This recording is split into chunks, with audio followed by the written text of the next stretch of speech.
Good morning, Tammy Meltzer for Community Board 1. Happy Good February. morning. Happy February. Thanks, Tammy. Community Board 2. Good morning, Janine Kiley, Community Board 2. Thank you. Community Board 3. Good morning, Paul Rangle, Community Board 3. Morning, Paul. Community Board 4. Jeffrey. Sorry. Hi, good morning. Jeffrey LaFrancois from Community Board 4. Good morning. Community Board 5. Hi, good morning. Renee Kinsella for Vicky Barbero for Community Board 5. Welcome, Renee. Thank you. Community Board 6. Oh, I see Kyle is just joining. Good morning, Kyle. We're just calling roll call, and I see that you're here. Can you confirm? Present, thank you. Perfect. Community Board 7.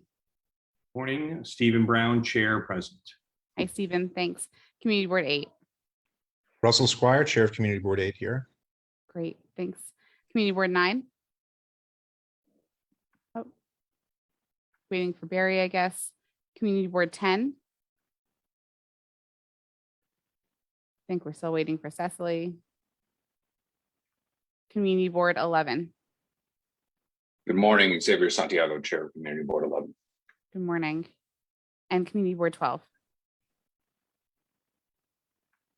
Okay. So it looks like we're still waiting for a few boards to get here, but we do have quorum, so we're going to just press right along. Do we have an adoption of the February 17th Borough Board meeting agenda? Moved. Thank you. Is there a second? Second. Second. Great. All in favor of adopting the agenda?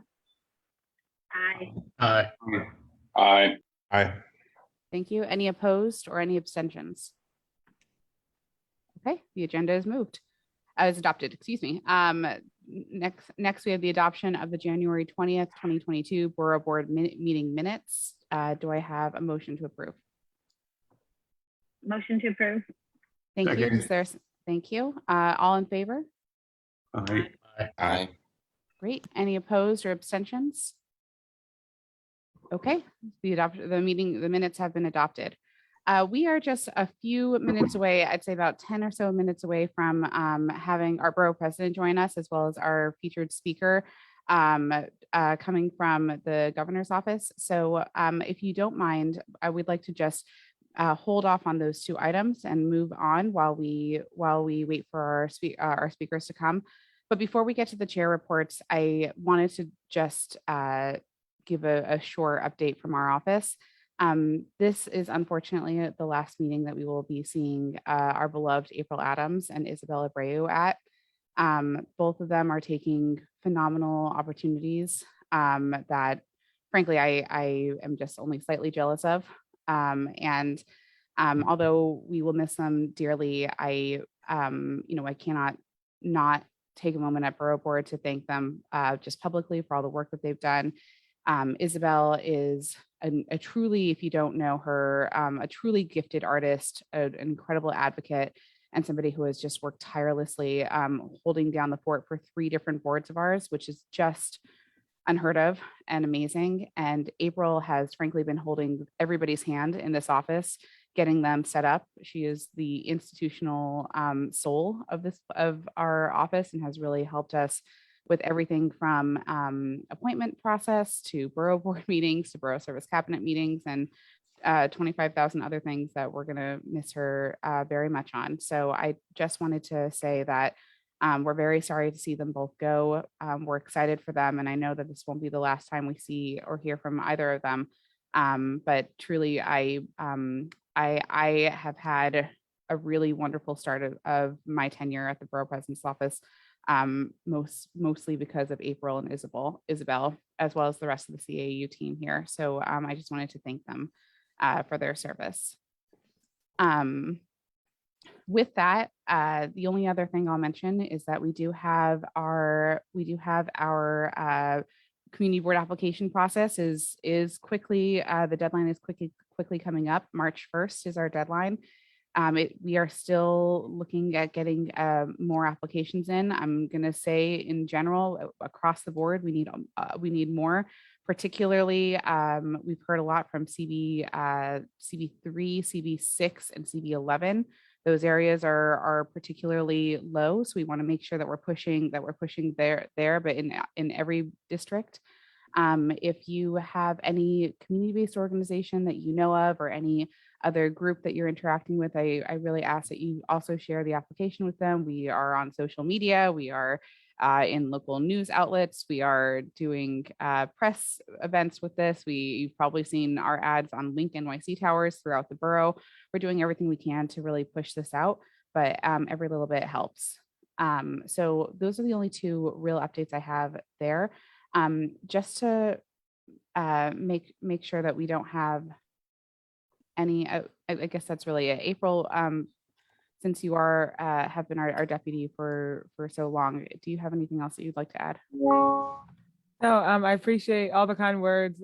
Thank you so much, Trisha. It has been such an honor working with such fabulous team members and chairs and community board members. It is something that I will cherish for a lifetime. So thank you all so much for showing me what it means to be a dedicated public servant. I really appreciate you all. And the only thing I'll add is that I thought I saw our speaker come on, but it looks like she may have popped off. So, but just adding that.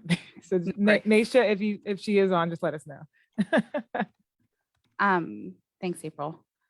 With that, I think we're going to move on to just keep on track here. We'll go to chair reports, and then with the caveat that when our borough president comes, I know that he would like to introduce our speaker. I know that our speaker is scheduled to be joining us at 8:45. So if you don't mind, we may put a pause in the middle of the chair reports, but we'll start with Cb2.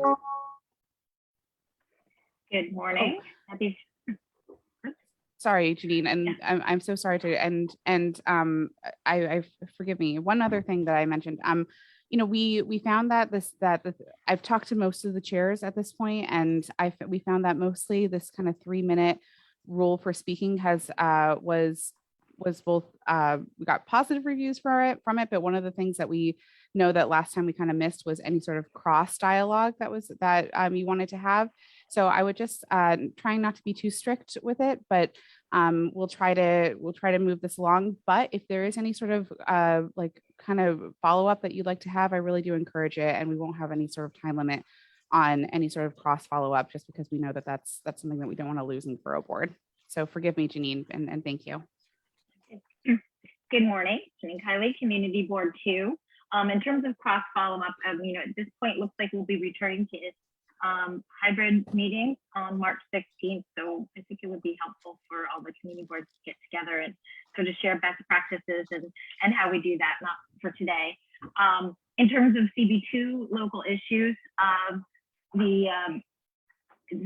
at the end of the year, I think I mentioned last month, New York City, NYU offered to extend this option for the city to build the Bleecker School, and the city accepted the extension of that option.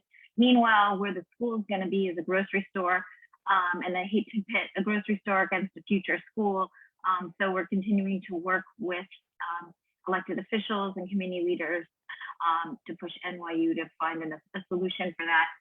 Today is the open restaurant first, I guess, vote on the open restaurant, and Community Board 2 has about 20% of the open restaurants, 1 out of 10, and 20% are downtown.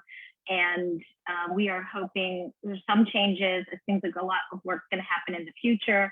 Our biggest concern right now is kind of sneaking in there is having the windows open in the restaurants, which obviously is a major quality of life issue wherever you live, having the sound go out into the street. I want to thank the Borough President's Office for getting schools in our community some high quality masks. And want to highlight last night, Cb2's Equity, Race, and Justice Committee joined with Black Gotham and did a virtual journey through the forgotten history of the land of the Blacks in New York. As soon as we have that YouTube link up, I will share that with everyone and encourage everyone to take a look at it. Meanwhile, there was an opinion piece last week that NYU should create a monument for Land of the Blacks in or near Washington Square Park. And I just want to highlight exciting news about one of our members, Ivy Kwan Arsa, who joined Cb2 about a year ago, was selected to participate in the Whitney Biennial. So I was pretty excited for a community board member. So that's it. Thank you. Amazing. That's Yeah. great. Thank you so much. CB3. Good morning, everyone. So just a couple things. One thing that I kind of always talk about is the 91 East Broadway Safe Haven. I want to thank Eric and the entire Borough President's office and Mark for coming out on Friday night for the town hall, all the elected officials that sponsored it with Community Board 3. It was quite the event. I know Mark went out to the crowd that was outside of the school that couldn't get in. I think there was about 240 people that were let into the town hall, and there was about, I guess, 500 more out on the outside. I wasn't privy to what was going on outside as I was up front, but it was quite contentious, and I know a lot of people were angry about that particular safe haven, but I want to thank the Borough President's office for their support, Councilmember Marte's office as well, and all the other elected officials that were there on Friday night. And unfortunately, there was the murder that Sunday morning later. Not a good combination of anything happening, and it's been quite sad times around in that area. After that, the other thing we're working on is tomorrow. There will be a walkthrough with Councilmember Rivera's office, DOT. Sorry, I'm just looking back at my phone for my notes. DOT, DOH, and DSNY of the sheds and the rats that go through them, and as a result of open restaurants. So there's a good understanding of what some of the things we're going through, and in our district with those sheds, and I guess my counterparts at Cb2, we have a lot of our own, so it's been very tough. So we're hoping that walkthrough sheds some more light with all the agencies involved. That's it. Thank you. Thanks so much, Paul. And obviously we've all been hurting because of the recent slew of deaths, and not least of which was the Sunday's murder. So just know that we're all thinking about you and your district. CB4, please. Thanks, Tricia. Good morning, everybody. Couple of things going off the fact that Janine mentioned the hybrid meeting model returning March 16th. Given the city's budget has just been released, we don't think that hybrid meetings can be successful without a significant increase in funding for community boards to properly execute those meetings. I think we all see life going back to a new normal, which involves hybrid participation in a way that is remote and in person. And I think it's really important that we think about how the borough president, our council members can be advocating for funding specifically so that community boards can have the ability to stream, to have interactive meetings, and to make sure that we can do that successfully, because we've seen participation increase significantly, and we wouldn't want to see that, fade away just because we have to return to in person. So a money ask there, if I may. We are in the middle of a ULERP process on a state-owned site on 54th and 9th. There was a 10-year ago deal made with the city of New York that site would be for middle and moderate income housing. This was a points of agreement established from the Hudson Yards rezoning, fought over significantly given the volume of market rate housing that's being built there. And we learned end of last year that instead of it being middle and moderate income housing, it was going to be only supportive and low income housing. So we're working, which we don't oppose, but it was a 10-year deal that was signed by a previous administration, ripped up by the previous mayor. And so we're figuring out how to work through this ULERP process to make sure that we can get some of those things we had been guaranteed when we fought over that deal 10 years ago. So have been pleased to engage with the borough president on this process and our council member as well. It's certified. We are owing our position to city planning March 15th. And then finally, we're undertaking an interesting exercise through our transportation committee, and we're going to wend its way sort of to our public list, a curb prioritization exercise. When you develop the list of all the things to think about that could be used or considered for the curb, it's quite a long and overwhelming list, and you realize maybe we need about 6 curb lanes. And given the discussion around open restaurants, better trash management, bike lanes, the whole 9, we're taking it a step-by-step, really important exercise because we see it as a really important space to be talking about what can be done to better manage the public realm. So That's it for us for now. Thanks, Tricia. Thanks so much, Jeffrey. I will just note that thank you, Lizette Chaparro, for being on the call. Lizette's our Director of Land Use. I know that we've met with CB4 on this. We've been talking about just helping create more opportunities to engage with our land use and CAU teams on various issues happening throughout the borough. So this is, CB4 is kind of front and center because of the upcoming issue with the MTA site and DEP site and other sites like that. And I'm sure this won't be the last time we talk about this. April, do we have our Naisha Diaz from the governor's office is here? Naisha, I don't think I see the deputy secretary here yet. Yeah, the deputy secretary is I on. just joined. Oh. I'll be right on video. Fantastic. So if you don't mind, CB5, Renee, I'm sorry, we may just pause here because I know that our borough president is on. I will just say that, at the kind of last minute, we heard that unfortunately the commissioner, our health commissioner, New York State Health Commissioner, Mary Bassett, was not able to join us, which we do understand it's a very busy time in Albany and very busy for COVID related policies and regulations. But we're really happy to have the deputy secretary with us. From here, though, I'll just kick it off to our borough president, Mark Levine. Thank you, Tricia. Hello, everybody. It's great to see you. I'm excited we get to focus on health this morning with our partners at the state. We understand Dr. Bassett still is in the midst of managing a pandemic and totally understand she has a busy morning, but we are not settling here for second best. We have our deputy secretary for health at the state level, which for those of you like me who really know the city government better, that's an equivalent of a deputy mayor for health and human services. And I'm really thrilled that Dr. Profeta can join us this morning. I won't recite her entire impressive biography, but she has a number of Manhattan credentials of note, including not one, but 2 graduate degrees from Manhattan universities, master's in public health from Columbia, doctorate from NYU. Dr. Profeta, if you could pick up a postdoc from CUNY, we would really round things out nicely here in Manhattan. But we are really thrilled to have you here. Thank you for taking the time. You have leaders from every corner of Manhattan. You have chairs of community boards, council members, and more. So you've got an audience that really cares about public health and is excited to hear an update from the state. So over to you. Thank you so much for being here. Wonderful. It's so nice to be with you too. Thank you for that kind introduction. I'm happy to present what I think is a significant health agenda and budget for the state, and glad to be part of it. I'm rather new, so this is my first executive budget and first state of the state process, so I have nothing to compare to, but I hear it's one of the best that we've seen in the state. So I will ask, Naisha, are you putting up any slides, or do you want me to just chat through this? I'll be putting up the slides. Just give me a few seconds. Sure. Might be easier just to guide, and then I'm happy to answer any questions. I can run through quickly.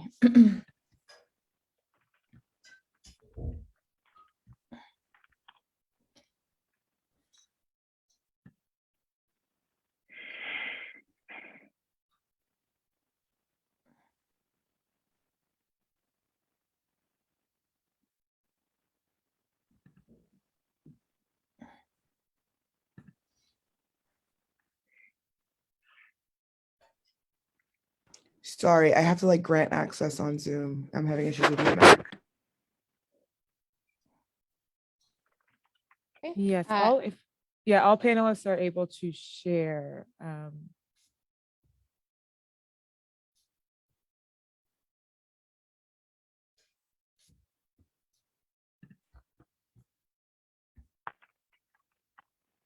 Well, I can certainly just while we're figuring that out, just start. Oh, there we go.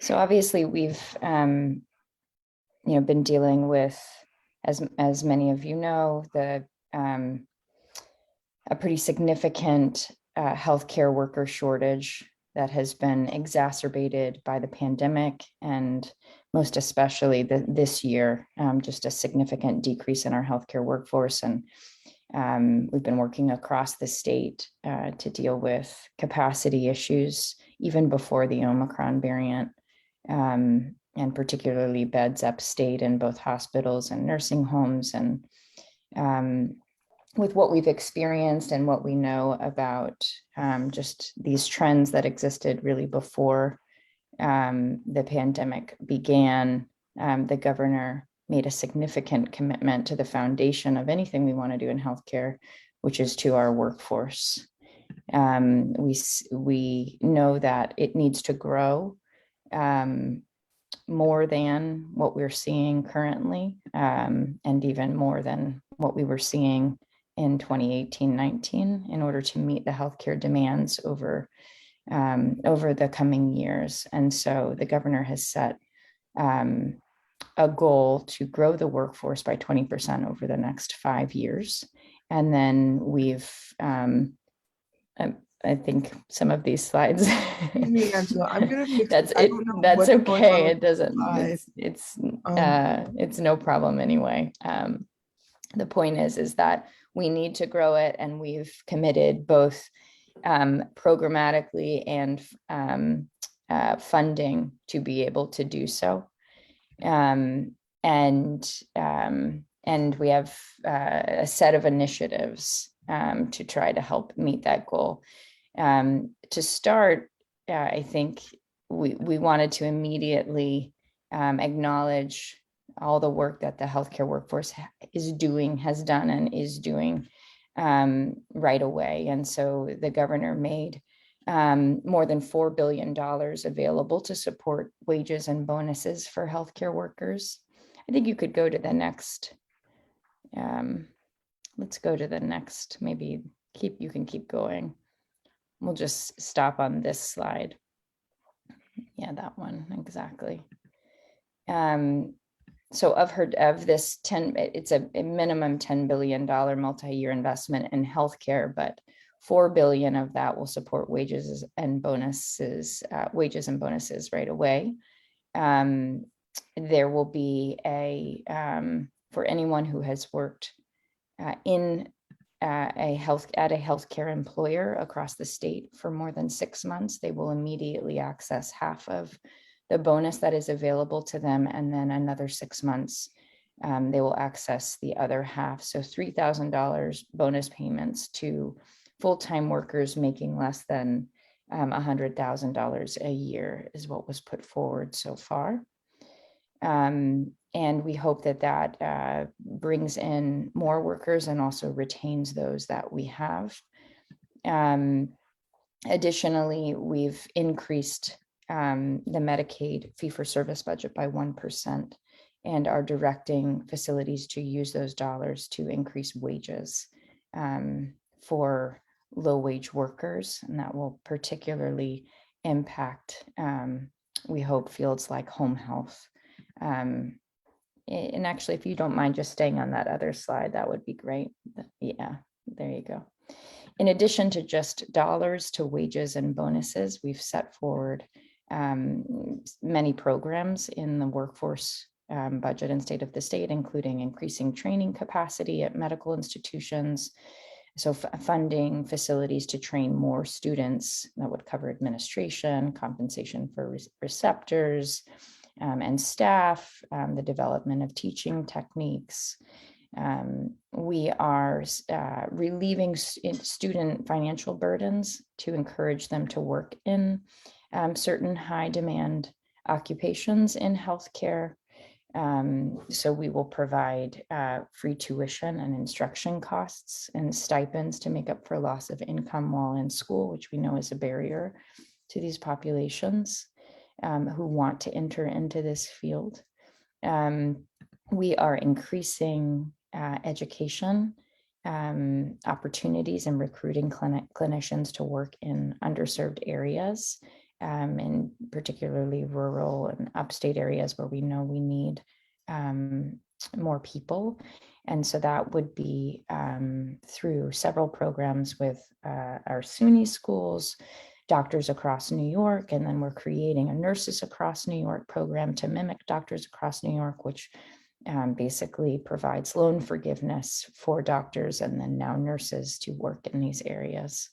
We're establishing statewide policy for awarding prior learning credit across the SUNY and CUNY systems, expanding workforce development partnerships to build a talent pipeline through existing institutions across the state. We're connecting skilled legal immigrants to direct support professions by allowing them to join the healthcare workforce, making it easier for doctors and nurses to relocate to New York and continue practicing by joining the interstate medical licensure compacts and nurse licensure compacts. And we're supporting the home health workforce with federal enhanced federal match funding that will go into multiple programs across the long-term care workforce, the home and community-based services. We know that's a growing area of the healthcare budget and of healthcare needs, and we are investing significant dollars there to do so. On this retaining the existing, this Part 1B healthcare workforce, we're improving the career pipeline for direct care workers to do more training models. For instance, training long-term care workers who want to move across caregiving roles, have a career ladder. We think that career ladders within these programs are very important, and we want to establish more of them and more training programs to support those moves.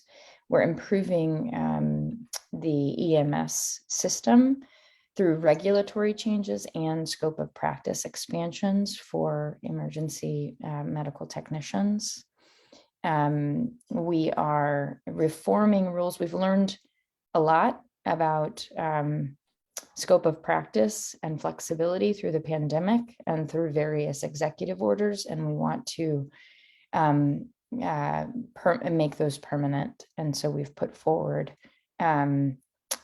several proposals to do so on nurse practitioners, EMTs, telemedicine, and such. We are creating an Office of Healthcare Workforce Innovation, which will be a centralized hub for people to find resources, training, job opportunities, a much more customized approach. It's difficult to obviously find out what's there and how I can access it as a worker, and so we want to make that easier. On Part 1C, so assuming that Part A and Part B grow this workforce and stabilize and grow it, and we have a healthcare workforce across New York State that is strong, we obviously have a significant health agenda beyond. So one of those is advancing health equity through multiple ideas. I'll start, let's see.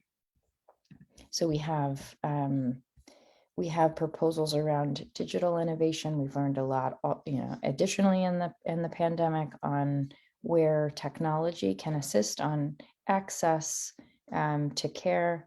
So we're expanding the reach of our workforce by hopefully bolstering the use of these digital tools and empowering New Yorkers with information in their hands, making that equitable as well. So we want to innovate within the Medicaid program for Medicaid members, offering them solutions through technology to have better access to their information and to care itself.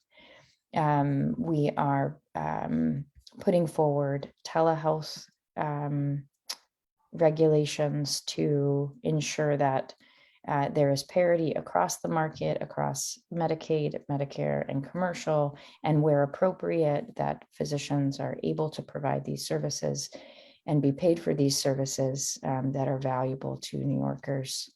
We're creating a Center for Medicaid Innovation within the program that will be within and work closely with the external marketplace, where we know New York is a place where there is significant investment and opportunity and innovation. And we want to make sure that those companies and those programs and solutions are serving the Medicaid population. So that will be the focus of the Medicaid Innovation Center. You can go to the next slide now. I think I've covered this. So we have several coverage proposals that we are putting forward. We are providing coverage and more affordable coverage to thousands more New Yorkers in the essential plan by increasing current income eligibility levels. So we're proposing to expand eligibility in the EP program from 200 to 250% of the federal poverty line, which would reduce the uninsured by 14,000 New Yorkers, but then provide more affordable coverage for 92,000 more New Yorkers who are currently in different coverage. We are proposing to eliminate the $9 family premium contribution for Child Health Plus program to prevent 69,000 children from losing their health coverage each year. We're enabling low-income seniors and people with disabilities to maintain Medicaid coverage after they become Medicare eligible, so that there's no gap in coverage as they are transitioning. And then as we move to Part 1E, we have put forward several maternal and child health programs. We want to reduce racial disparities and achieve health equity across maternal health. So we want to improve and expand access to both prenatal and postnatal care in the Medicaid program. And really incentivize innovation within that and use of technology within that care journey, so that we are reaching the mothers that we need to reach before and after pregnancy. We're also doing several reimbursement changes, increasing reimbursement rates for midwives to expand access to services for those, expanding access to social work services by providing reimbursement for social work, establishing coverage for nutrition services provided by registered dietitians, reimbursing community health workers for delivering care coordination and peer support services, and increasing didactic therapy availability, where the parent and baby receive behavioral health and other clinic services. And so let's see if I've missed anything on that. No, but we want to improve our maternal health goals and current statistics across the state. Part 1F is our plan on aging. We want to make sure that New Yorkers, this growing population of aging New Yorkers, can age in place for as long as possible, and that we meet their needs to do so. So we are establishing a state master plan for aging across the state, everywhere aging is touched. This will be a collaborative approach between DOH and the Office of Aging and any other relevant areas, so that we have a blueprint to ensure that New Yorkers can live fulfilling lives and, as I said, live independently as possible for as long as possible. So we will do that. We're also investing in innovative nursing home models, greenhouse nursing homes. We are investing dollars to improve quality of care in nursing homes. We are proposing to establish dementia-friendly centers of excellence across nursing homes. We are proposing programs that combat issues facing older residents like social isolation. We will look at our long-term ombudsman program and determine ways to strengthen that. And Dr. Profeta, I'm sorry to jump Yes. in. This is a Please. wealth of information. My goodness. Well, I made it through my health part. This next part is human services. I'm happy to touch on it, but you cut me off right at Sure. the, Well, right I at think the that end. we are actually very interested in mental health, and I don't know how many slides you have left. It probably would be great to get to a little bit of Q&A, because I know that we're anxious to talk to you about some of the key issues of the day. Is that part 1G your last section? It's actually part 1F is the end of my portfolio, but our partners across human services have put forward additional proposals, very important across mental health and domestic violence and other areas, and we work very closely with them as well. So I can try to answer questions on those as well. Well, so maybe I'll kick it off, and I know that some of our other board members will have questions as well. We're just so relieved that the worst of the horrible Omicron wave is behind us. And I'm wondering how you assess the current state of the pandemic and what that means for lifting of some of the measures that we've put in place very effectively that have protected our state. Can you say anything about the thought process there in the governor's team on the path forward on removing some of these measures as we make progress against the pandemic? Sure. Well, I mean, as we are all cautiously optimistic that the numbers are headed in the right way, my team, along with others at State Operations and the Department of Health, Department of Emergency Services, we are monitoring this and communicating every day on where we are with each other and with the governor, who has been very careful in her and deliberate in her actions to protect New Yorkers. Obviously, she took, as we saw the numbers changing before the Omicron variant, she took action on the vax or mask policy to try to stunt or blunt the impact of Omicron. We've worked very closely with our healthcare system across the state to ensure that they have what they need and to support them to be able to have access to beds, as I said in the beginning, in hospitals and nursing homes. Staffed beds are critical. And so that's been a metric that, since we already are in a staffing shortage, we were very concerned about to make sure that, you know, with the unknown at that time of Omicron and how it would play out in hospitalizations, that we were prepared. And thankfully, through these actions and others, you know, that we at the state and in New York City, you all are taking, you know, we are hopeful that the decline will continue and we'll continue to evaluate the restrictions that are in place in line with those trending numbers. Thank you for that. And you may have mentioned this, but we can't clarify enough that while the statewide mask mandate has been lifted for private businesses that don't screen for vaccination, which in New York City would mean supermarkets, pharmacies, laundromats, stores, bodegas, et cetera, mandates are still in place for many, many other settings, including mass transit, including healthcare settings, nursing home settings, homeless shelters, correctional facilities. I think there's a little confusion in the public. Unfortunately, I have seen lower mask use in places like the subway. And so just want to remind everybody, especially all of us who are here as leaders in our respective neighborhoods, that because there is still risk, we do want people to wear masks in those kind of crowded indoor settings that I mentioned. So thank you for that broader update. I'll pass it back to Tricia because I see she can moderate. We have some questions from some of our community board chairs and we're anxious to hear from them.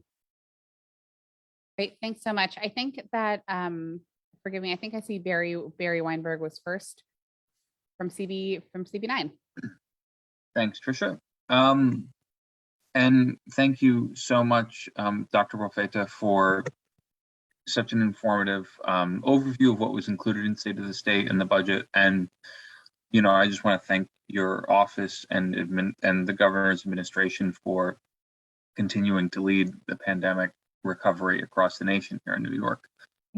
We worked very closely with the governor's office and the State Department of Health at Community Board 9 last year in particular.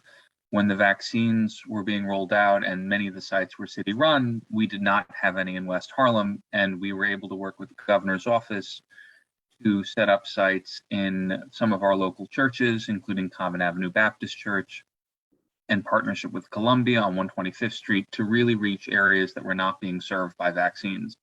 We still have lower vaccination rates than the rest of the city, unfortunately, and I was wondering if, given the continued need for that vigilance on vaccination, if we could reach out to your office about considering reopening one of those sites for a booster campaign or something to try to address the lingering racial and economic disparities in vaccination rates, particularly in Upper Manhattan. Please do. Yes, that would be great. We're very interested in targeted interventions. Obviously, we have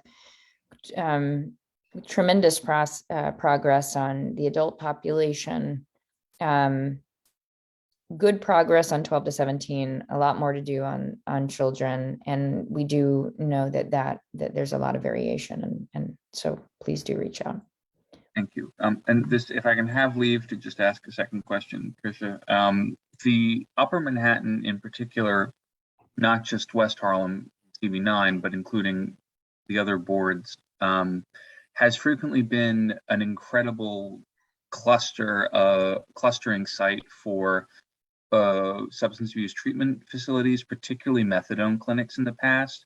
And we've continued to see new methadone clinics attempting to open, even as much of the public health evidence has more strongly, been developed in favor of buprenorphine-based treatments that don't require many of the same, restrictive and somewhat almost punitive measures for methadone clinics.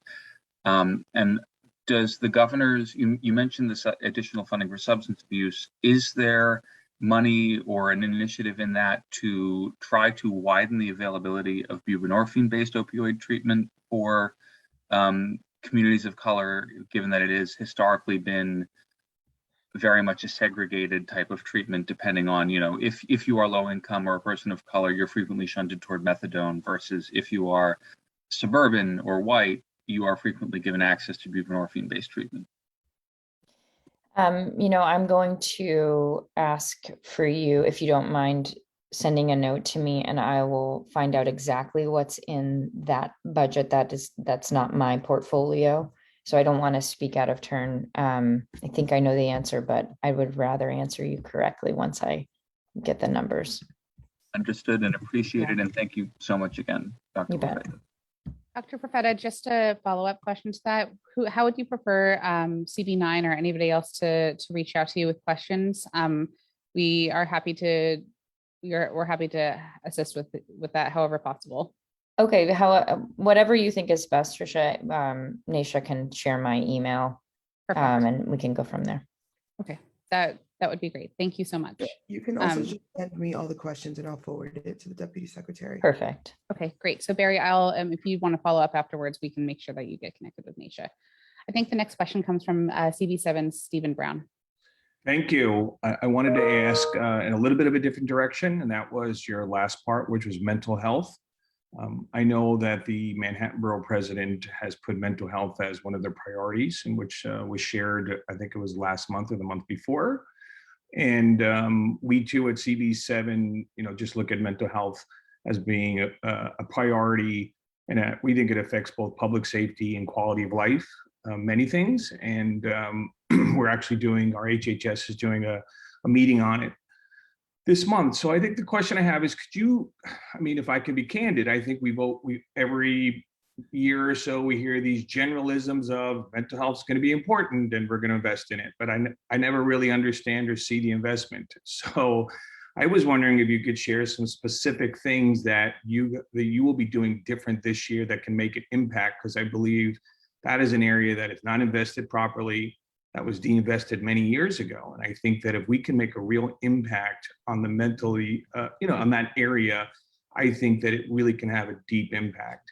So just looking for more specifics, and specifically, are there going to be more facilities? I mean, my understanding is that we lack the facilities for the mental health in general. So again, my broad question is if you could give more details about that, because I think, again, we've heard from time to time this investment, but I have not seen it necessarily, and it doesn't mean it's not happening. Thank you. Yeah, I'm going to speak generally, and then again, we'll certainly provide more information on the specific budget items that I am less familiar with, just given obviously mental health and health are directly related. I just don't happen to work on the numbers for mental health. But I will say that across the Medicaid program, we've expanded access to behavioral health services. We've carved out money in the capital. The governor has put forward a significant capital bill. We've carved out money specifically for mental health facilities. I know the Human Services team has put forward proposals to expand mobile treatment services for opioids and provide individuals with supportive housing. So there are significant, integrate mental health services within primary care practices. So there are significant proposals and dollars behind them, and we can break that out and share that. I can have a slight follow-up like Barry. He had big part too. Just specifically, is Thrive NYC part of this budget? Could you share a little bit of that? And is there some accountability to the budget that they got, which I think there is some frustration in the past years that there has been not quite the accountability that I think the public would like to see. Okay, I'm happy to follow up on that one as well. Okay, well, I definitely would like to understand that. Thank you. Thanks. I think we have time for one more question from Xavier. Thank you, Doctor, and thank you everyone here attending. You'll excuse me, I'm actually commuting. And thank you, Barry, for bringing up the distribution of services. And as it comes to budgeting, some of the concerns we've had in East Harlem, CB11, is frankly the saturation of not just methadone clinics, and now we had the safe injection site, which wasn't under the state's purview, but we have also mental health services that have been basically across the board placed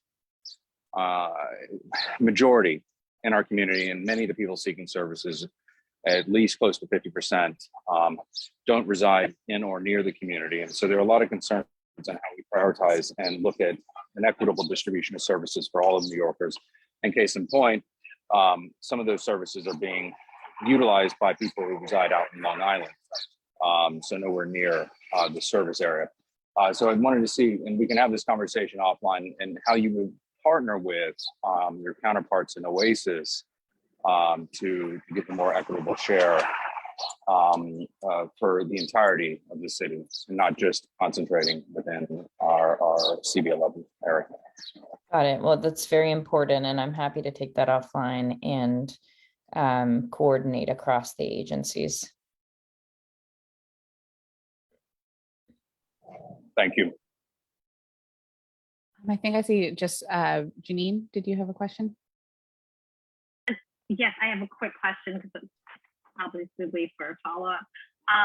One of the reasons that there's fewer inpatient psych beds is because the reimbursement from the Department of Health is so meager. So hospitals, even though they're quote unquote not-for-profit under the tax code, are trying to maximize their bottom lines, and they've been getting rid of psych beds. So I guess the question to the State Department of Health is sort of where are the incentives to in terms of reimbursement on this? And I know it gets very complicated, but I'd love to hear more about that possibly at a future meeting. Okay, understood. And I'm happy to do that, and can work with the Medicaid team on their on where we are currently. So I think, thank you, Janine and Xavier and Stephen and Barry for your questions. I think that we've been taking notes on all of this. So we'll accumulate all these questions that need follow up, and then we'll send it off to Naisha, and I'll probably CC all of you so that you can see that we're sending it and we're connecting you directly with Naisha, and we'll look to receive answers. Thank you so much, Dr. Profeta, for joining us. Good to be with you all. Thank you very much. Talk to you soon. Thank you. Before we kick it back to the BP, I just want to recognize that we've been joined by our CB10 chair, Cecily Harris. Nice to see you, Cecily. We were joined by Barry Weinberg from CB9. I think that's it. So we'll kick it back to our BP for his report. Thank you so much, Tricia, and thanks again to our Deputy Secretary for Health for New York State, Dr. Profeta. Really appreciate you being here. Wish we had more time, but we want to stay in close coordination with the state on the many health issues that are impacting Manhattan. It was nice to start with a little bit of good news after a very challenging month for Manhattan. When we last met in January, we were reeling from the peak of the Omicron wave, a wave which has taken more lives in New York City than 9/11 alone. A stark reminder to people who think that this is just the flu. But boy, are we in a better place with the number of cases down more than 95% in Manhattan and citywide since early January. We are going to spend a lot of time in the months and years ahead working to build in the systems we need to protect us against future waves of COVID and potentially against new pandemics that we don't even yet see coming. And that's one of the reasons why we convened our COVID recovery task force, which we've announced in the last 2 weeks, which is chock full of experts in public health, in medicine, and in other sectors that are going to be critical for our comeback. We have experts in small business and business more broadly, in education. One of our task force members is someone who you'll all know because he probably helped get you your vaccine appointment, Hugh Ma, aka the Vax Daddy, the founder and creator of TurboVax, because we do want to build technology systems in so that in the future we don't rely on one brilliant, motivated volunteer to save the city in the midst of difficult health crisis. And of course, our leading up that group is a man known to all of you, and I think admired by all of you, former Deputy Borough President Aldrin Bonilla, who is serving as our COVID recovery czar and leading that effort. Stay tuned for updates and reports that from this group charting the way forward. There's no doubt that the crisis that really has demanded our attention in recent weeks is one that you asked about, several of you, in the last segment, the nexus of mental health and homelessness and substance abuse and public safety on our streets, which is just combined to horrifying results. It feels like almost every day I've been attending a vigil for a Manhattanite who has been tragically taken from us. I know we're all mourning now the latest horrible incident, the loss of Christina Lee, resident of Chinatown, last weekend. It is just clearer than ever that we have a broken system in which people are cycling in and out of mental health treatment, of our homeless shelters, even cycling in and out of the criminal justice system without ever getting the intervention they need, the treatment they need to prevent these kinds of tragedies. And I'm going to be making a major push now, certainly on the city budget front, to ensure that we start to invest to fix some of these broken systems. You know, when it comes to people who are in crisis, having a psychiatric episode, a severe episode, for most people, the only option is to go to the emergency room, and that is not the best venue to serve them. Many end up being released very quickly without having their issues adequately addressed. We need places like mental health crisis stabilization centers that can offer the appropriate intervention for people who are in crisis that is tailored to people who have a mental health problem that can stay for 24, 48, 78 hours and stabilize before being sent back to their community. There's only 3 in New York City, only 1 in Manhattan. So I'm calling for expansion of these kinds of centers. More broadly, we have very, very few medical step-down beds or stabilization beds, and virtually none that are designed specifically for mental health patients. These are cases where someone has been receiving inpatient psychiatric treatment and is not ready to return to the community, but no longer needs the intensive treatment of hospital care. We want facilities that can help them transition back to the community. I would love to see H&H partner with a great nonprofit to create a psychiatric step-down bed system in Manhattan and citywide. And let's not forget that Manhattan has lost almost 500 inpatient psychiatric beds in our hospitals over the last decade. And we lost even more through the pandemic when a number of hospitals converted those beds for COVID use and have made it clear that they're not intending to return them as psychiatric beds. There's a month-long waiting list to get access to inpatient psychiatric care, and the shortage of beds gives an incentive for people to release people prematurely. We've heard a lot of talk about Kendra's law. This is probably a topic worthy of an entire borough board discussion. There's an enormous amount of misconceptions to what it is. Kendra's law is a way of mandating assisted outpatient treatment. Repeat, outpatient treatment, court mandated, that for some people can be really successful, but it's being applied less and less.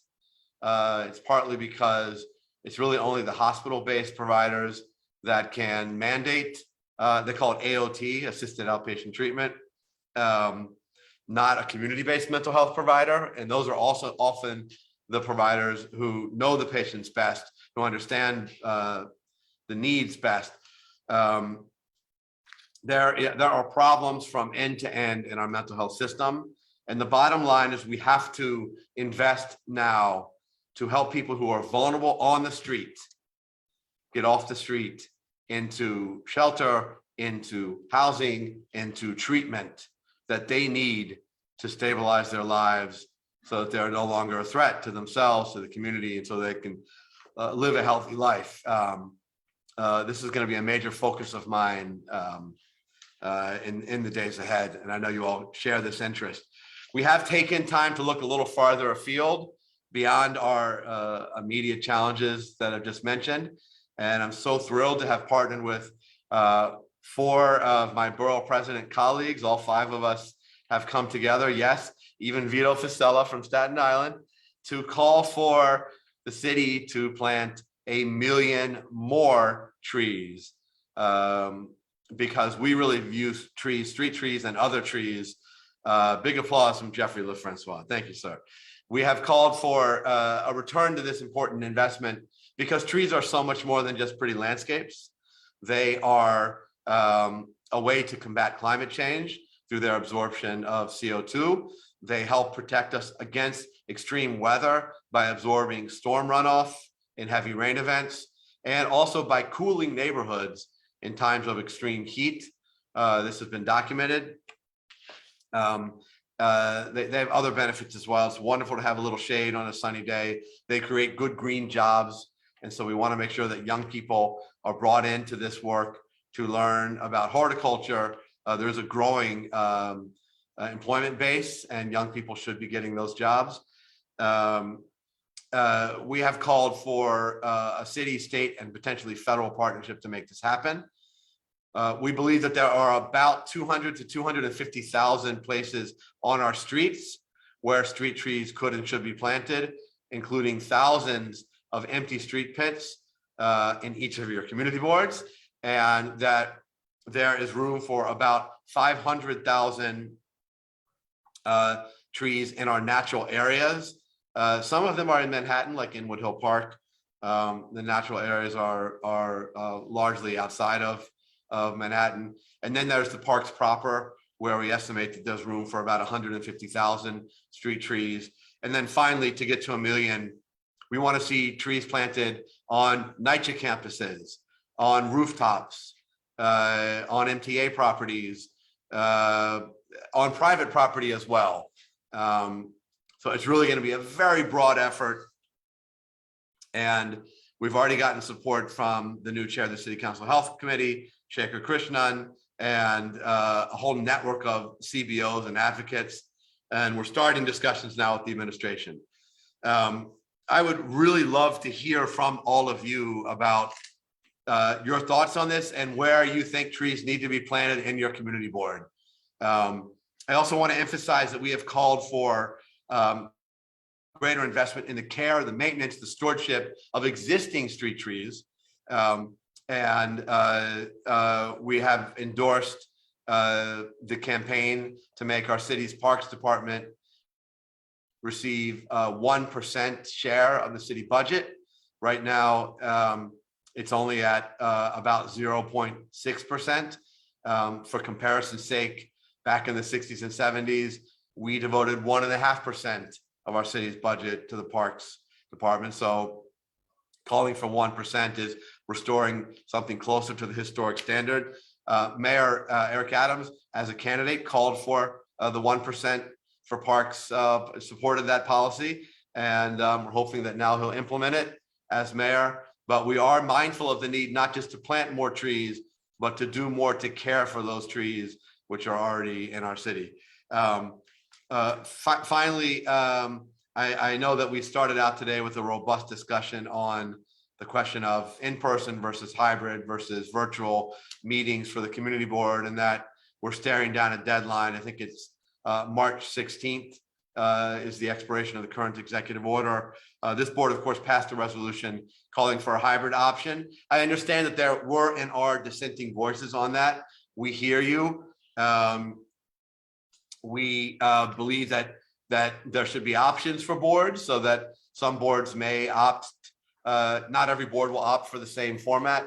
And we hear you that we need some capacity building so that those who do want to go the hybrid route have the infrastructure and support they need for that. So keep sending us your feedback on that. This is something that we have a lot of skin in the game on here in Manhattan in the community boards. Finally, we are sadly saying goodbye to 2 members of the Manhattan Borough President's team, just 2 amazing professionals who I've enjoyed working with for years, and now even more closely over the past 6 weeks. April Adams and Isabel Abreu are moving on to wonderful new jobs. We are thrilled for them and going to miss them, and want to congratulate them on their great career moves and thank them. You're getting robust applause. Here's where virtual just doesn't do it justice. There's a raucous, thunderous applause around Manhattan right now that we're not hearing for these 2 great professionals. Thank you, thank you, thank you for your service. So I think I'm gonna turn it back to you, Tricia. I'm forgetting whether we do questions now or whether we continue with community board reports. So you're going to guide us forward. Thank you, everybody. It's great to see you. Sure. Frankly, Borough President, looking at your schedule for the day, I just want to give everybody an opportunity now to ask any questions for follow-up. If not, I know that you're going to be busy visiting community board meetings very soon, and obviously we're always available. So if nobody has any questions, that's great. We'll continue on. Oh, I see one from Stephen Brown. It's less of a question and more kind of a statement, which is I'm very happy to hear. I mean, I think the tree program is really good. It sounds sort of small, but I think, and you know, these type of things make a difference. I wanted to applaud the point about NYCHA developments. We've got a handful of them, and just encourage to take that actually to the next level. I've done some site walks, and there are small parks that are adjacent to them that are in appalling they just look terrible. And from my perspective, if you could take that to the next level and not just do trees, but perhaps flowers or everything, and maybe that's different, but I'd be happy to work with you guys. But again, I've just seen multiple ones that have said, my gosh, if that could be done a little bit better, what a quality of life it could lead. It's very sad. So just wanted to Thank you, support you on Stephen. that and encourage you to take that. Couldn't agree more. Huge potential on our NYCHA campuses and parks more broadly. If you could send us some specifics on exact locations that you've identified, that would be super helpful. That goes to all of you chairs. If you've identified anything from a vacant tree pit up to including an entire NYCHA campus that you think is worthy of more planting, trees and otherwise, please give us those specifics. That's actually very helpful. Will do. Thank you. Great, thanks, Stephen. Any last questions for the BP before we continue on with CB5? Okay, great. Thank you so much, Borough President. We'll go on to Renee from CB5 for your report. Thank you so much. Briefly, CB5 had 2 applications regarding intercity bus stops from pickoff and drop off on 8th Avenue. These were existing prior to the pandemic, so they were granted. And we also had an application regarding a request for a hotel loading zone on 31st Street, which is a very narrow and busy street. But DOT did recommend that it would help with traffic flow if that was provided. We also had an application for a new liquor license at Park Avenue South. And there was a little bit of a contretemps regarding live music in the venue, but the team was able to negotiate with the applicant and secure some agreements and stipulations and conditions around the method of operation and live music. Finally, we have an outdoor restaurant task force that's been meeting and working on CB5's future concerns regarding outdoor dining. And we had some suggestions as a result of the citywide text amendment. We're particularly concerned that DOT has been conducting roundtable discussions with no representatives of the community board. And this means the discussions are being held without our input. Our task force is addressing the community board's involvement in the permit process and how much weight our input would be taken into consideration and how we might draw up some guidelines regarding things like limited music, limited hours, sound, safety, sanitation concerns. Thank you. Thank you so much, Renee. Just before we go to CB6, we've heard, this office has heard time and time again about outstanding concerns and questions around open restaurants. We know you all received an email from me when we heard, at the moment we heard about the hearing that was taking place. We know that there are going to be more opportunities for feedback, but frankly, all of the details around timeline and when resolutions and when feedback will be received, those are things that we're still getting answers for. I can assure you that I'm talking about this, our team is talking about this every single day and trying to get those answers for you. So just know that we're working on this now to try to get either a representative from DOT or somebody else to come talk to the boards on this, to borough board on this, or just other ways to get these answers for you. So it's on top of my agenda, and I know that half of our team is kind of constantly monitoring this very closely. Thank you. CB6. All right, good morning, everybody. First of all, as I mentioned at the last borough board, we lost longtime CB6 member Rick Eggers, who also served as a chair of our board. So this past weekend, we had a virtual memorial service, which is the first of many things that we're going to do to commemorate his memory. But just wanted to thank the borough president for his attendance at that service. It really meant a lot, not just to the board, but to his family as well. Also want to thank Trisha and Brian for their support with the Washington Irving High School garbage issue. We seem to be making some progress on that, so greatly appreciate your support on that. Going forward, the board did pass a full board resolution that called on the Manhattan Borough President to create a quality of life task force, which of course would have community board representation on it. Our board in particular has seen a lot of complaints from the community about quality of life issues that we think it warrants a task force. So we hope that the borough president agrees with that as well. And then last but not least, I want to echo what Jeffrey said about the financial support in particular for the return to hybrid or whatever we end up going back to, because the community boards are kind of being left to figure this out on our own. So as we approach that date, the getting support from the borough president's office would be much appreciated. And that's all I have. Thank you. Thanks so much, Kyle. We'll go to CB7. Thank you. I just wanted to start out just with a brief thank you as well to April Adams, who is our main point person for CB7. And it's a bittersweet moment, bitter that we are going to be losing April, but we're very sweet in terms of supportive of her new endeavors. I will tell you that the first phone call I got when I was made chair of CB7 was from April, and I got many of them after. So they were always those were the good calls, you know, those are the ones you want to get. So thank you, April. I'm going to bring up just touch on 4 points, one on public safety. I think I announced last time that we have created a public safety task force. It still continues to be prominent in our district. I did want to mention that District Attorney Bragg did present into a Q&A session at our full board. It was very well received. It was diverse. I was very proud of our district because people were very professional in their opinions, regardless of what spectrum they were on.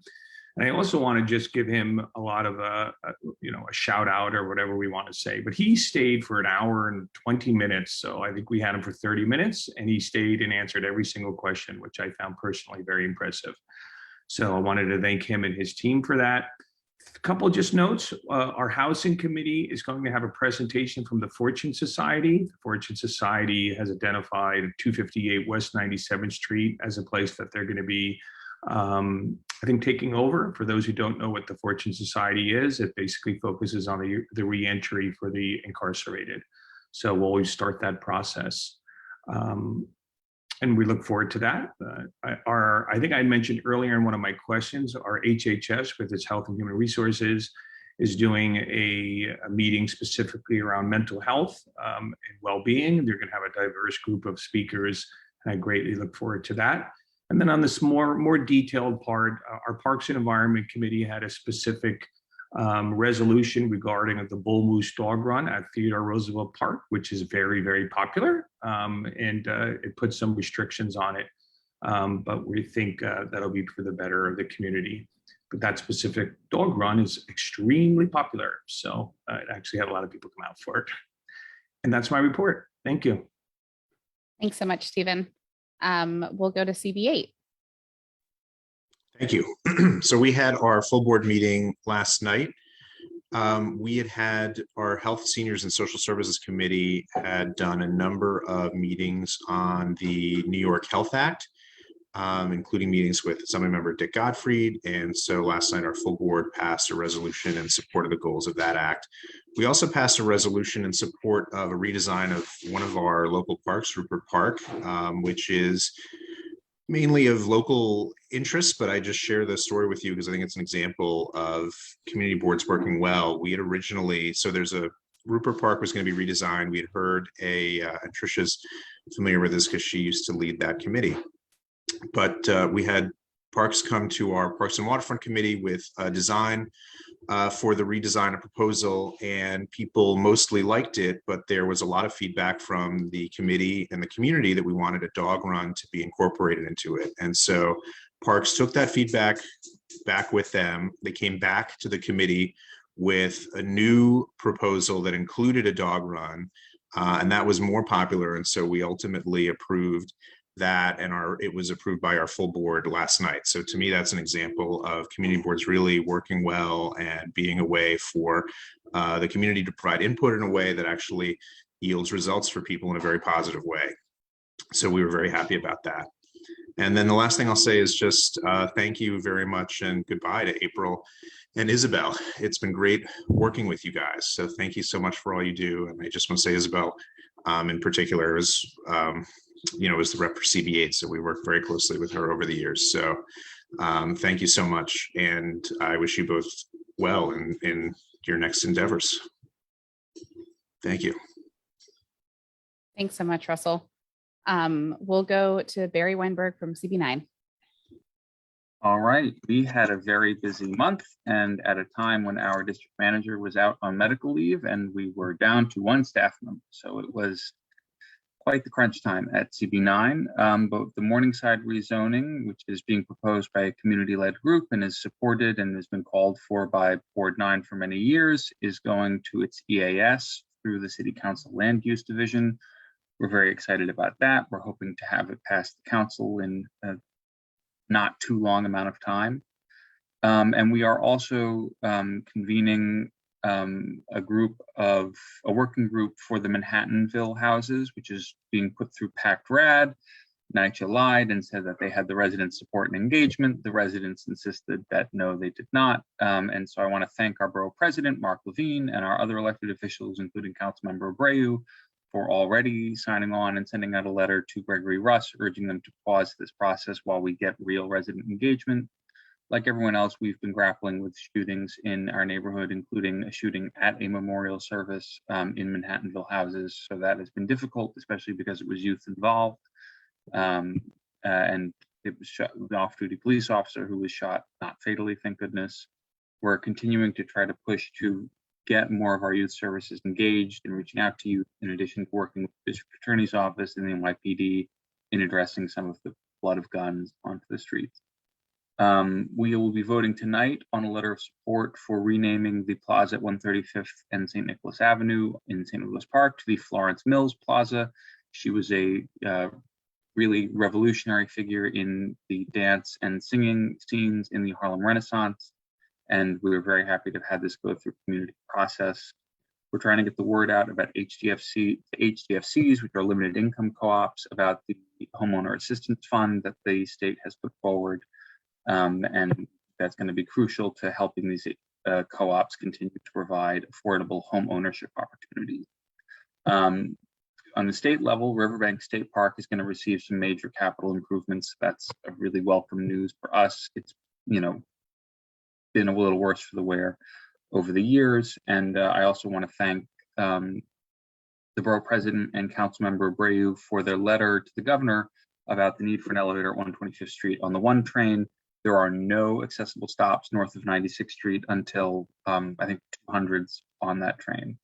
And I do just want to say, I didn't have the pleasure of working with Isabel Abreu, but April Adams has made such an enormous impact in our neighborhood in West Harlem. She has been just a wonderful person to work with for CB9. She has gotten things done. She has gotten developments fixed and put on the right track that really benefit the community. And we are very, very sorry to be losing her, but very excited for her and the next steps ahead. So congratulations to April Adams. She will be deeply missed. And I'm sure we will continue to see it in some way, shape, or form at Board 9. Thanks, Barry. Just to follow up on one thing that you mentioned, the homeowner assistance fund information, if you wouldn't mind sending me that as well, I would love to share that with the rest of the boards, just to make sure that everybody gets that same information. And a note for Eric, thinking about the general rise in kind of youth involved violence over the summers, maybe it would be good for us to think proactively about getting in a speaker to talk to our borough boards about this and about opportunities to bring in more services to our borough board in the next few months before the summer hits. So we'll make a note of that potentially as a potential topic to discuss. CB9, or excuse me, CB10. Good morning, everyone. Tricia, that would be a great idea to get a speaker in here to talk about the youth violence, especially before the summer hits. So thank you for that. I'd like to also thank Isabel and April for all of their hard work, keeping CB10 on point, always coming to our meetings and being a helpmeet, telling me when the borough president was coming on, like, girl, wrap it up, she's here or he's here. So thank you for that, for always keeping us on point. And we're excited for any new opportunities that you have, and we'll definitely see you. Also, I'd also like to thank the borough president for continuing to be an open door in the community. I know last week they had a vaccination and testing opportunities in the Uptown office. So thank you for that. And I didn't get to make it this time because of my paycheck job. I think Jeffrey coined that phrase. We gotta have them. So I did get to make it. But I will definitely make it to the next one. And I'd also like to continue to thank the borough president and my fellow board chair, Xavier Santiago, for coming and support of the vigil that we have for officers Mora and officers Rivera, the officers that were killed in the from the 3-2 precinct from an incident that happened on 135th Street. That was a very important vigil. It was with the precinct, and we were able to speak in remembrance of their lives. So again, thank you for coming and supporting us there. Continuing with public safety, we did have a meeting with the 2-8 precinct about some of the things that are happening that we're seeing on 125th Street, that we're seeing just in the neighboring streets with shoplifting, aggressive panhandling, and how that is really affecting our retailers and the amount of people that are coming just to shop on 125th Street. So that was an interesting conversation. We hope to continue to have more. And as the mayor has promised these new street teams to come out, we want to know more about that and how they will interact with our community, and also, you know, how what are the safeguards that the community can expect from these new street teams. So we're hoping to have more information about that. And then finally, we had a presentation on the Hurst Brownfield designation, which seems to promise new opportunities for development and revitalization from 145th to 162nd along the Harlem River Drive, new opportunities for affordable housing, new opportunities for small business. So we want to keep an eye on that to make sure that the community is, one, educated about what that is, and that the developers or anyone that is inclined to take part of any tax breaks or anything that comes from that, listen to the community and really work with the community to do things that are in line with what the community sees for itself. And that's all the updates I have. Thank you so much. Thanks so much, Cecily. We'll do CB11. Great, thank you, Tricia. Sorry, I'm just, again, thank you, Borough President, for being with us at many of the events. And thank you, Cicely.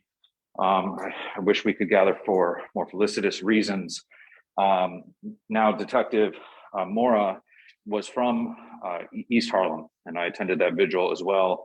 Prior to that, we had attended a previous vigil for Mr. Yapanma, who was brutally assaulted in our neighborhood. And so we are taking up many of these issues with both hate crime and violence. Several of the items of note, we've had shootings on 125th and Park, 124th in Lexington, the bus shooting that was broadcast in the news.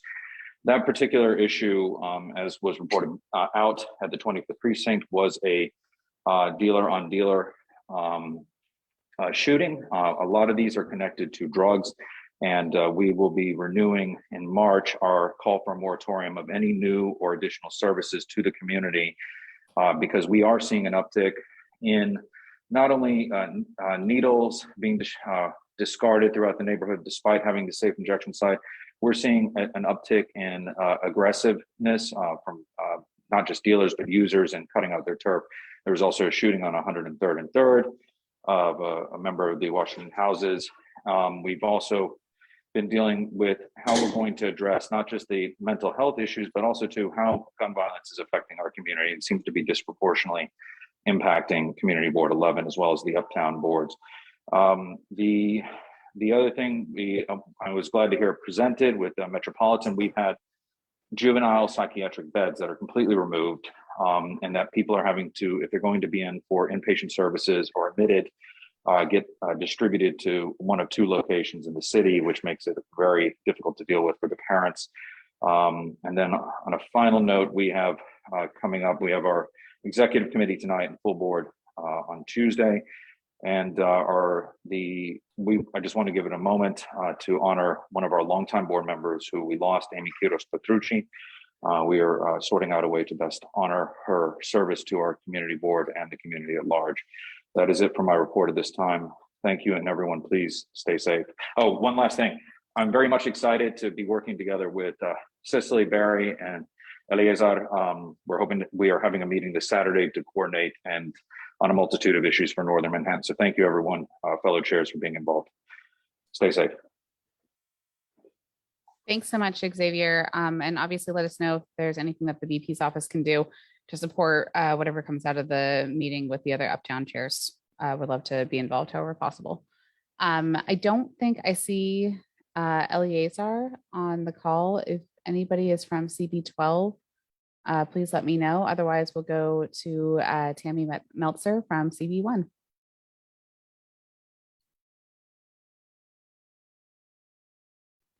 Apologies on the delay. Didn't know if CB12 was going to jump in.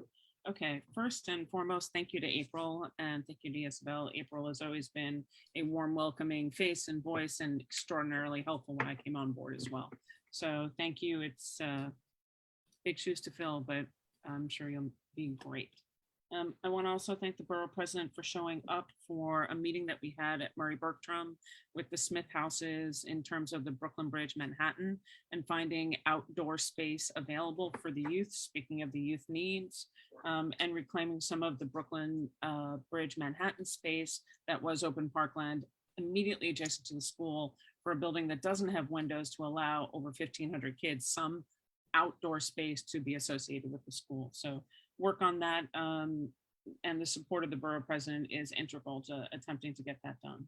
We started a task force with CB5 on the topic of public toilets. If any other community boards would like to participate, certainly send us a note. We'd be delighted to have them. We passed last month a resolution on open restaurants that talks a lot of what we would like to see in the rulemaking process and a lot of more positive affirmations about use on public space. So we're hoping that the inclusion process of that would be helpful. We have continuing resolutions from both last month and this month on the borough-based jails.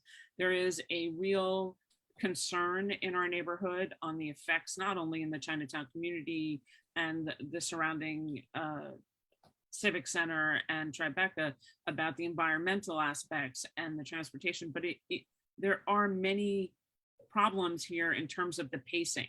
Things are proceeding without approvals first because plans are being made because it's very rushed forward from the end of the last administration to the beginning of this. We are asking for a pause, not a stop. We're asking for a pause to have things looked at and evaluated to see whether $8.6 billion of bricks is the right direction, that the administration, who has great plans to do change, and how those two mesh together. We're also looking, this month we will pass a resolution asking for a temporary moratorium on co-naming of streets in CB1 as we evaluate our guidelines and take a look at it.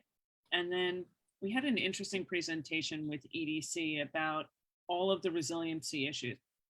The good thing is there was a very large map. And what it shows is that with the ESCR, Brooklyn Bridge Esplanade, the Battery, Wagner, Pier A, 3/4 of Lower Manhattan's shoreline will be under construction all at the same time, removing unbelievable amounts of public space and parkland.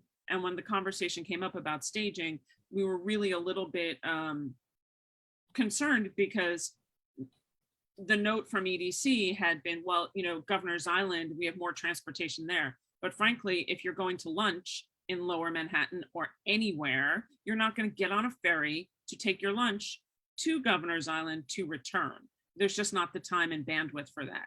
If you're walking around in the evening looking for a safe spot, construction zones all around our shoreline is not helpful. So what we really want to hear and see is a coordinated timing. We are not falling into the ocean tomorrow. We know we need necessary resiliency measures. No one is denying that. But the opportunity, whether we're going to be under construction for an intense without any parks for 2 to 5 years versus spreading it out to allow for public space and parkland to be available throughout the process somewhere in the district that is not overwhelming is incredibly important. And just a reminder that a park at, for example, the Smith houses and playgrounds is not a public playground, even if it's on public housing, it is private, which is again, part and parcel to the conversations and the disconnect that is happening. And we really want to ensure that as we come out of this pandemic, there is open space, there is parkland, there are opportunities for people to be outside that is near where they are. So with that, I thank everyone, and a special plug for trees over at the Brooklyn Bridge Manhattan side. Thanks, Tammy. I just want to take 1 minute and just see if anybody has any follow-up to anything that's been said. We'll obviously, we've taken notes down. Tammy, I personally want to volunteer to be a part of your public toilet conversation. It is honestly one of my favorite topics to discuss. So please just send me an email and keep me involved. Thank you. With that, sorry, Renee. Wondered, following up on the public toilets, people mentioned that they had park redesigns. Could I just ask, are toilets part of those park redesigns or any part of the discussion when those park redesigns are done? Jeffrey. The recent renovations we've had at parks is the comfort station is always separate funding.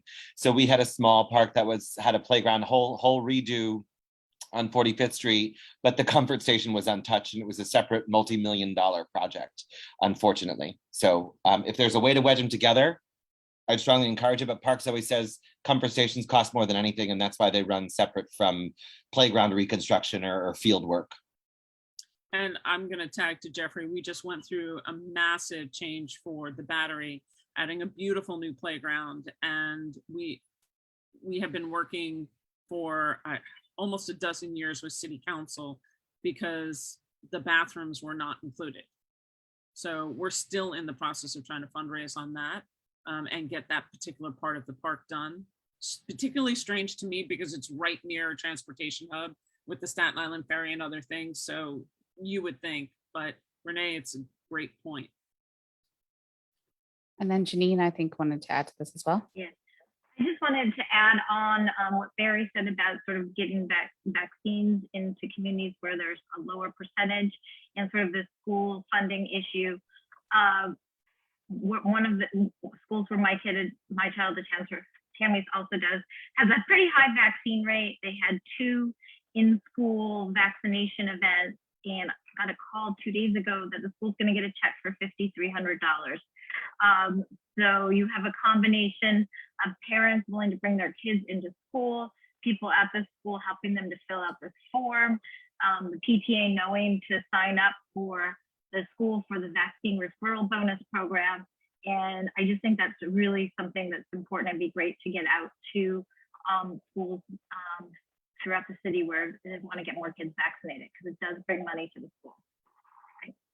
Thank you so much, Janine. I think I'm going to follow up with you just to get more information on that, and we can share it with all of the boards, all the community boards.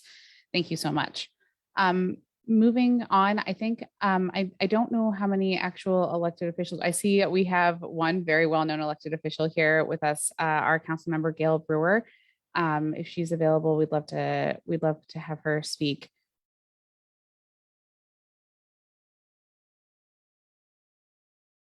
Oh, hi, Gail.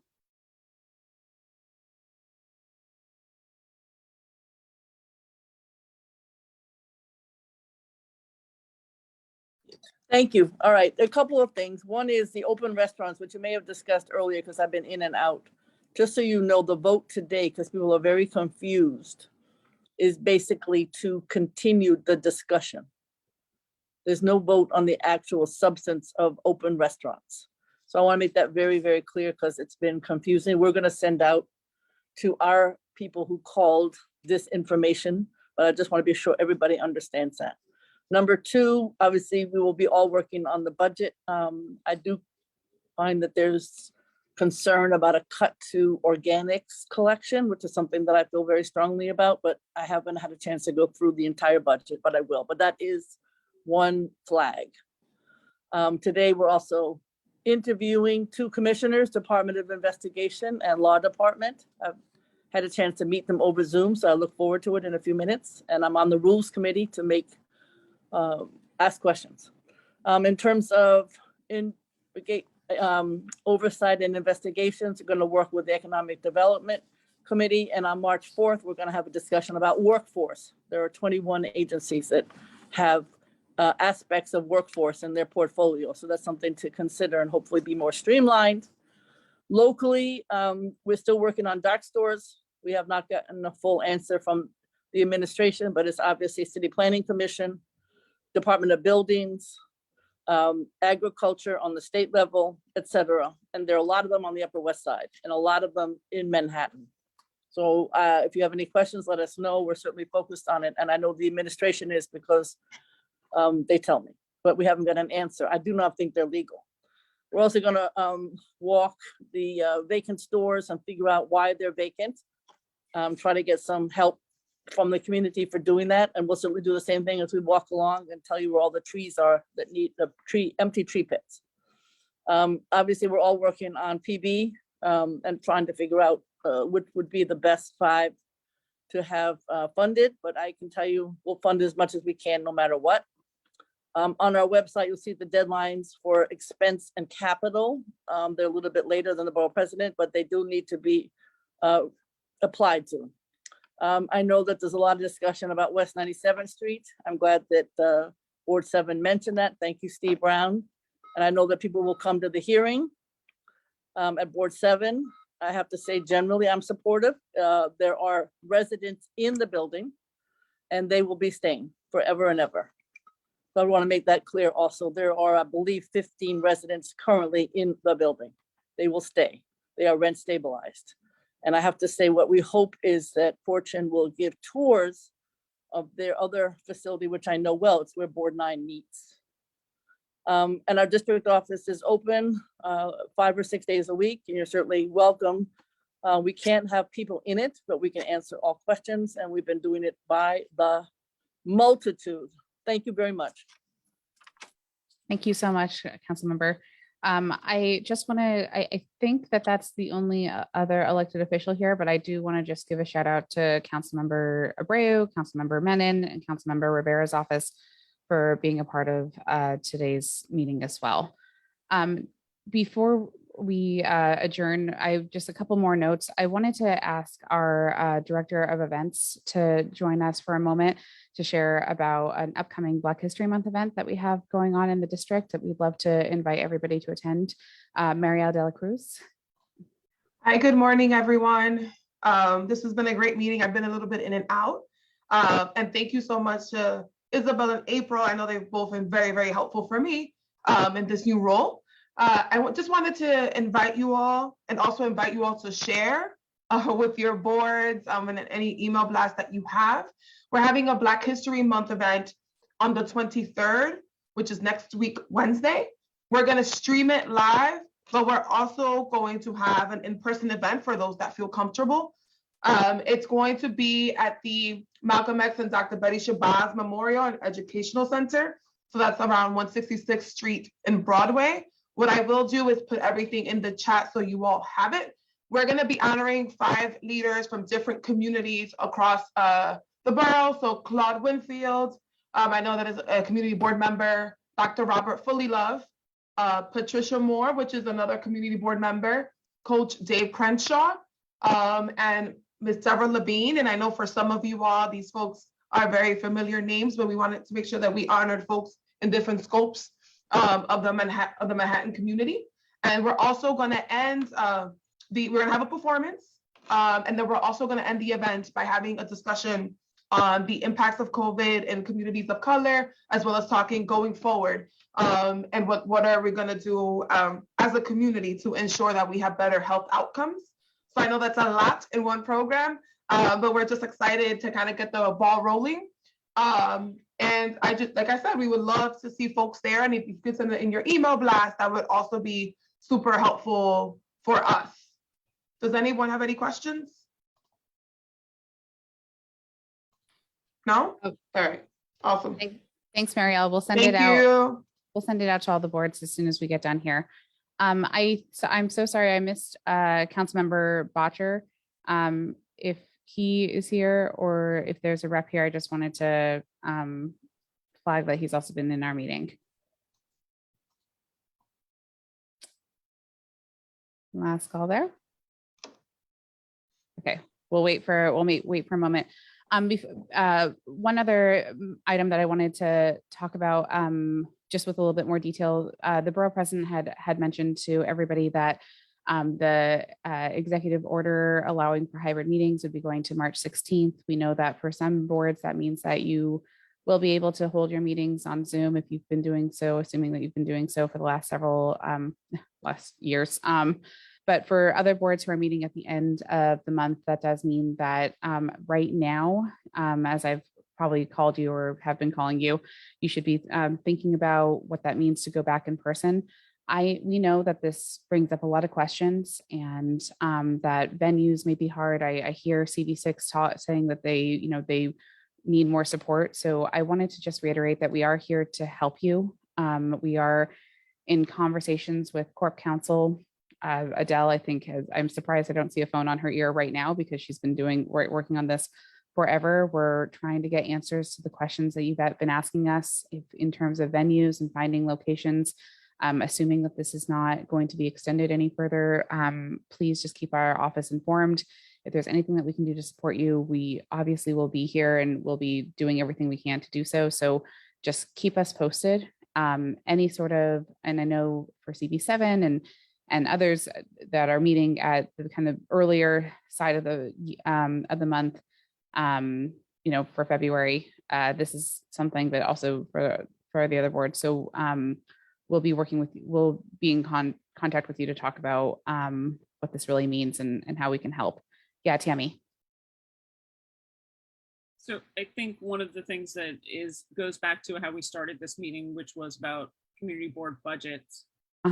We are at the point that if we are going forward with hybrid meetings, you rule out the opportunity to be in any location that doesn't have robust Wi-Fi and stable Wi-Fi. So locations that have been previously good spots like public schools and things like that really don't end up being as applicable to use. Right. I can speak only from the 4 schools that I know we have used on Community Board 1, and at the depth of the auditorium, there is no Wi-Fi.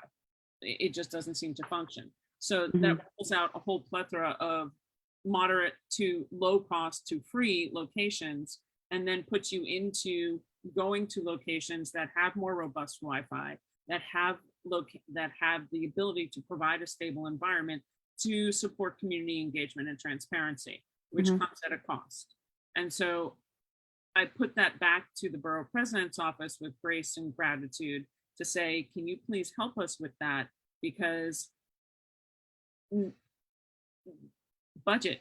Right. So, truly every single board office meets in a different location and they are having different issues with that.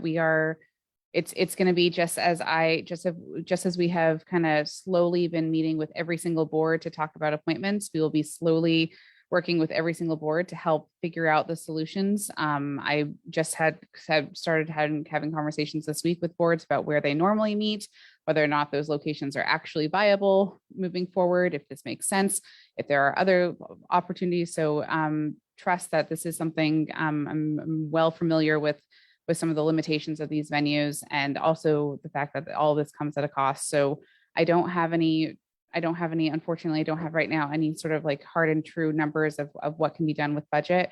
But I will bring this back. We will talk about this internally, and also we'll be working with you individually to help kind of address what the specific needs are for every single community board.